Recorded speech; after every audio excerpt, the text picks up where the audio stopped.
পাকিস্তান অধিকৃত কাশ্মীরে পাক সরকারের বিরুদ্ধে বিক্ষোভ। প্রবল বিক্ষোভে পাক সেনার গুলিতে নিহত কমপক্ষে 12।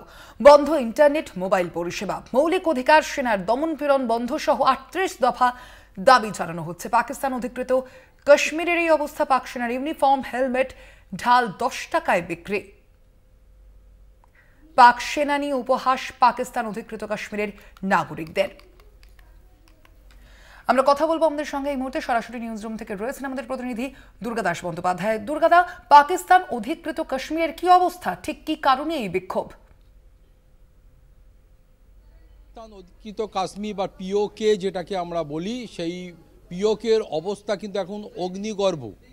তার কারণ কিছুদিন ধরেই পাকিস্তানের আর্মি এবং পাক পুলিশ বাহিনী যেভাবে পিওকের সাধারণ মানুষের ওপর তাদের বর্বরচিত অত্যাচার চালাচ্ছে এবং গুলি চালনার ঘটনায় প্রায় 12-13 জন মানুষের প্রাণহানির ঘটনা আমাদের সামনে উঠে এসেছে।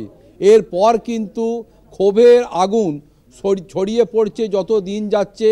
শুধুমাত্র যে পিওকে বা সংলগ্ন এরিয়ায় ছড়িয়ে পড়ছে তা নয়, এটা এই ক্ষোভের আগুন করাচি থেকে, লাহোর থেকে শুরু করে বিভিন্ন এলাকায় ছড়িয়ে পড়ছে।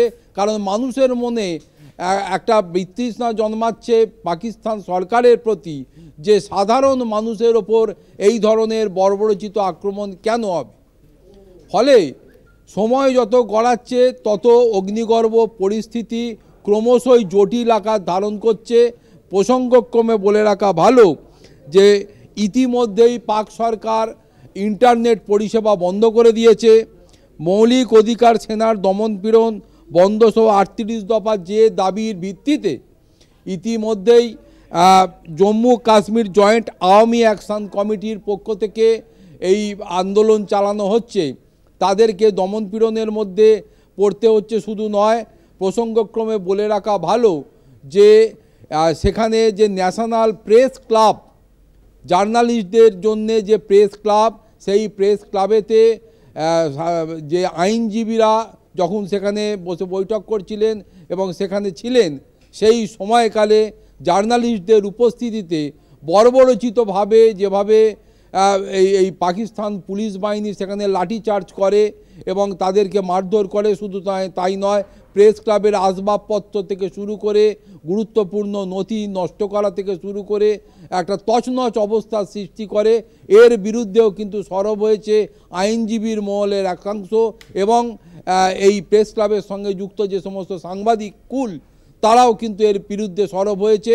কারণ এই ধরনের বর্বরচিত আক্রমণ কোনো গণতান্ত্রিক রাষ্ট্রে হতে পারে না এবং মানুষের ওপর, সাধারণ মানুষের বা নিরীহ মানুষের ওপর অত্যাচার কোনোদিন অন্য মানুষেরা মেনে নিতে পারে না। এবং বিষয়টা এমন অবস্থায় গিয়ে ঠেকেছে যে সেনার ইউনিফর্ম, হেলমেট, ঢাল, এমনকি কিছুদিন আগেই আমরা দেখেছি যে এই পাক অধিকৃত কাশ্মীরে যখন পাকিস্তানের পুলিশ বাহিনী সেখানে দমনপীড়ন করতে যায়, তখন সেই এলাকার মানুষ প্রচুর পুলিশ বাহিনীর সদস্যকে তারা আটক করে এবং তারা আটকে নিয়ে গিয়ে একটা গোপন ডেরায় রাখে এবং সেই যাদেরকে আটক করা হয়েছিল বা আটকে রাখা হয়েছে তাদের জামা কাপড় খুলে এবং ঢাল তরোয়াল যা নিয়ে তারা গিয়েছিল সেগুলোকে কিন্তু রাস্তার ধারে রেলিংয়ের ওপর ডিসপ্লে করে 10 টাকা মূল্যে সেগুলোকে নিলাম করা হচ্ছে বা বিক্রি করা হচ্ছে। অতএব ক্ষোভের আগুন যত সময়ে গড়াচ্ছে, ভিসুভিয়াসের আকৃতি ধারণ করছে এবং সময় যত গড়াবে তত কিন্তু এই ক্ষোভের আগুনের রেশ বা লেলিহান শিখা ক্রমশ সারা পাকিস্তানের বিভিন্ন প্রদেশকে যে গ্রাস করে ফেলবে। অন্যদিকে বালুচ লিবারেশন ফ্রন্টও একইভাবে, যেভাবে পাকিস্তানের বিরুদ্ধে তারা ইন্ডিপেন্ডেন্ট স্টেটের দাবিতে সোচ্চার হয়েছে এবং তারা যে অ্যাক্টিভিটি করছে, ফলে আগামী দিনে হয়তো সময়ের অপেক্ষা পাকিস্তান টুকরো টুকরো হয়ে যাওয়ার যে বিষয়টা দীর্ঘদিন ধরে আন্তর্জাতিক রাজনৈতিকবিদ থেকে শুরু করে অভিজ্ঞ মহল যে ধারণা, যে কথা বলে আসছে, তারই পুনরাবৃত্তি ঘটবে কিনা বা সেটাই হতে চলেছে কিনা সেটা সময়ই বলে দেবে। ধন্যবাদ তোমায়। আমরা কথা বলছিলাম, আমাদের সঙ্গে সরাসরি নিউজরুম থেকে ছিলেন প্রতিনিধি দুর্গাদাস বন্দ্যোপাধ্যায়।